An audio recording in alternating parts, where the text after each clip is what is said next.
नमस्कार, मैं डॉक्टर राजकुमारी शर्मा। मैंने अपनी पहली वीडियो में कोश से संबंधित जानकारी दी थी। कोश का अर्थ बताते हुए कितने प्रकार के कोश हमारे यहाँ पर लगे हुए हैं और उन कोशों का हमारे जीवन में क्या महत्वपूर्ण स्थान है, उनसे हमारे ज्ञान की, हमारे व्यक्तित्व का किस तरह से विकास होता रहता है, उनके बारे में मैंने आपको सूचना दी थी। आज मैं उसके अन्य कोशों पर बात करूंगी। अन्य कोश से हमारा तात्पर्य है पर्यायवाची कोश। पर्यायवाची कोश से हमारा तात्पर्य है कि चारों ओर घूमने वाले कोश से हमारा यहाँ पर रूप स्वरूप है कि एक शब्द के स्थान पर सामान्यतः दूसरा शब्द रखा जा सके, उसे पर्यायवाची कोश कहते हैं। जैसे हम प्रसंग को आशय भी कहते हैं, भावार्थ भी कहते हैं, व्याख्या भी कहते हैं। तो हम अलग अलग अर्थों का वहाँ पर प्रयोग करते हुए नजर आते हैं। शब्द एक ही है, उसका अर्थ अलग अलग हम दिखाते हुए अभिव्यक्त करते हुए दिखाई देते हैं। दूसरा है पर्यायवाची कोश को दो भागों में विभक्त किया गया है। पहला है विषय अनुसार और दूसरा है वर्ण अनुक्रमांक। विषय अनुसार से हमारा तात्पर्य है विषय कोश से है कि किस तरह के विषयों का वहाँ पर रूप स्वरूप या संकलन रखा गया है। जैसे कि हम विषय के अनुसार है, जैसे सब्जियों के उधर नाम क्या दिए गए हैं, फूलों के, फल के, पेड़ों के आदि के बारे में जानकारी दी है विषय के अनुसार। और दूसरा है वर्ण अनुक्रमांक। वर्ण अनुक्रमांक से हमारा तात्पर्य है कि जो पर्यायवाची दिए गए हैं उसे व्यवस्थित क्रम से वहाँ पर लिखा गया है। कहने का तात्पर्य ये है कि आप स्वर और व्यंजन को आप देखते हैं, आप सीखते हैं, जानते हैं कि किस तरह से उसका रूप स्वरूप प्रतिपादित करना चाहिए। जैसे कि हम कहें कि स्वर में हम 11 प्रकार के स्वरों का यहाँ पर रूप स्वरूप रखते हैं और व्यंजन में हम 35 व्यंजनों का प्रयोग करते हैं। उससे भी पहले हम अयोग वहा को लेकर चलते हैं। अयोग वहा से हमारा तात्पर्य है कि हम अनुस्वार, अनुनासिक और विसर्ग के रूप स्वरूप को वहाँ पर दिखाते हुए नजर आते हैं, जिससे कि हम उस वर्ण को वहाँ पर व्यवस्थित रूप से रख सकें। दूसरा है इसमें पारिभाषिक शब्दकोश।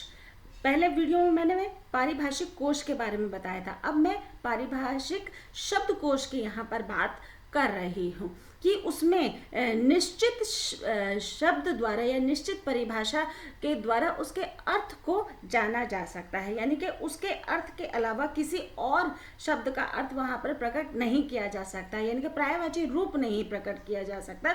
शब्द का बिल्कुल सटीक अर्थ वहाँ पर प्रयोग किया जा सकता है। जैसे कि हम ऑडियंस को श्रोता कहते हैं, दर्शक कहते हैं, तो वहाँ पर इन्हीं शब्दों का निश्चित शब्द का वहाँ पर प्रयोग होगा। इसे भी दो भागों में वर्गीकृत किया गया है। पहला है एक भाषी और दूसरा है द्विभाषी। एक भाषी से हमारा तात्पर्य यहाँ पर है कि उसमें व्याख्या, परिचय या विवेचन का रूप स्वरूप दिखाया जा सकता है। दूसरा है एक भाषा से दूसरी भाषा या कई भाषाओं में व्याख्या दी जा सकती है, उसे बहुभाषी पारिभाषिक शब्दकोश कहते हैं। तीसरा है इसमें अनेकार्थिक शब्दकोश। अनेकार्थिक शब्द जैसे शब्द से ही यहाँ पर ज्ञापित होता है कि एक शब्द के अनेक अर्थों का वहाँ पर रूप स्वरूप रखा गया है, अनेक अर्थों में उसका प्रयोग किया गया है। जिन शब्दों के प्रयोगों से एक से अधिक बार उसका प्रयोग किया गया हो उसे अनेकार्थिक शब्दकोश कहते हैं।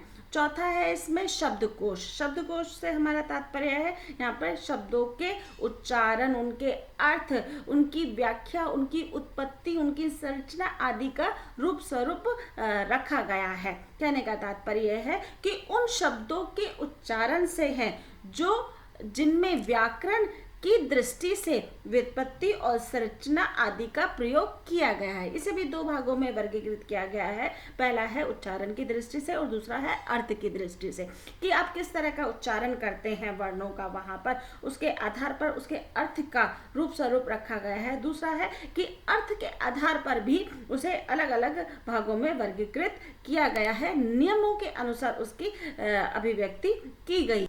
पांचवा है इसमें प्रमाणिक हिंदी कोश, प्रामाणिक हिंदी कोश से हमारा तात्पर्य है कि इसमें चीज़ों को, वस्तुओं को, शब्दों को, घटनाओं को व्यवस्थित रूप से, प्रामाणिक सत्य रूप से वहाँ पर आधारित किया गया है। यानी कहने का तात्पर्य है तथ्य सहित व्याख्या वहाँ पर दी गई है कि कौन सी घटना कौन से सन में किस व्यक्ति द्वारा घटित की गई थी, उसका सबका वहाँ पर आंकलन किया गया है। कहने का तात्पर्य है कि उसमें आपको प्रामाणिक रूप से उसकी व्याख्या मिल जाएगी। जैसे कि हम पृथ्वीराज रासो की बात करें या पृथ्वीराज के जीवन के बारे में वहाँ पर देखें कि वह वे कहाँ पर रहते थे, किस देश के वे, प्रांत के वे राजा थे और उन्होंने अपने जीवन काल में किस तरह के कार्य किए, तो उन सबके व्यवस्थित रूप से सत्य तथ्य पर आधारित घटनाएं वहाँ पर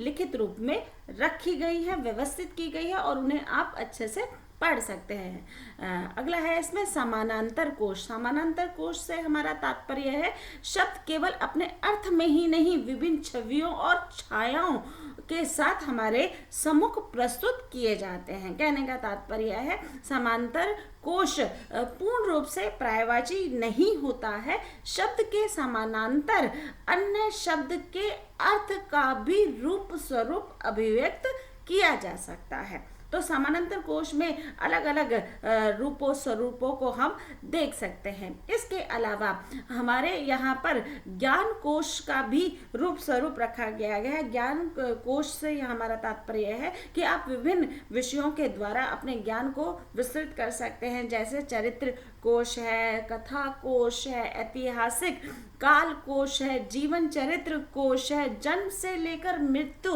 के आधार पर भी कोशों का निर्माण किया गया है और पौराणिक शब्द कोश भी यहाँ पर देखे जा सकते हैं। यानी कि तात्पर्य है कि हम जो हमारे आदि काल है, भक्ति काल है, इसमें अनेक प्रकार की चरित्र कथाओं का प्रदापन किया गया है, उनको हम जान सकते हैं। कथा कोश से हमारा तात्पर्य है कि विभिन्न प्रकार की कहानियों के कथाओं के आधार पर लोगों ने अपनी अभिव्यक्ति दी है, उसके भी रूप स्वरूप को आप समझ सकते हैं। ऐतिहासिक काल कोश से हमारा तात्पर्य है कि ऐतिहासिक रूप से हम राजाओं, महाराजाओं या स्थानों के आधार पर उसके रूप स्वरूप को देख सकते हैं, उनके शब्दों के अर्थों को वहां पर समझ सकते हैं। जीवन चरित्र कोश से हमारा तात्पर्य है कि जितने भी लेखक और लेखिका या कवि या कवियत्री हुए हैं, तो उनके आधार पर भी हम उनके जीवन चरित्र कोश को देख सकते हैं या महान विभूतियों के कोशों को वहां पर हम देख सकते हैं। जन्म से लेकर मृत्यु, यानी कि जितने भी यहाँ पर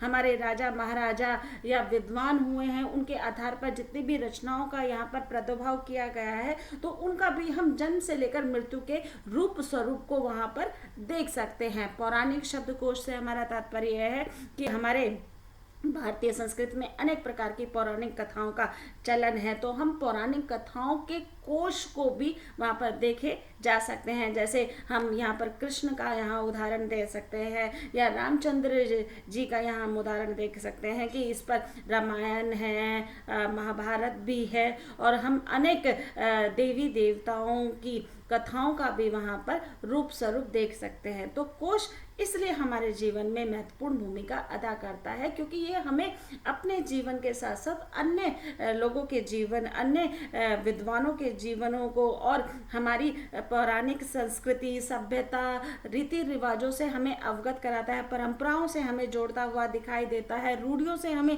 दूर करता हुआ दिखाई देता है। तो इस प्रकार से कोश हमारे जीवन का एक महत्वपूर्ण अंग है, इसके बिना हमारे जीवन की कल्पना नहीं की जा सकती है। धन्यवाद।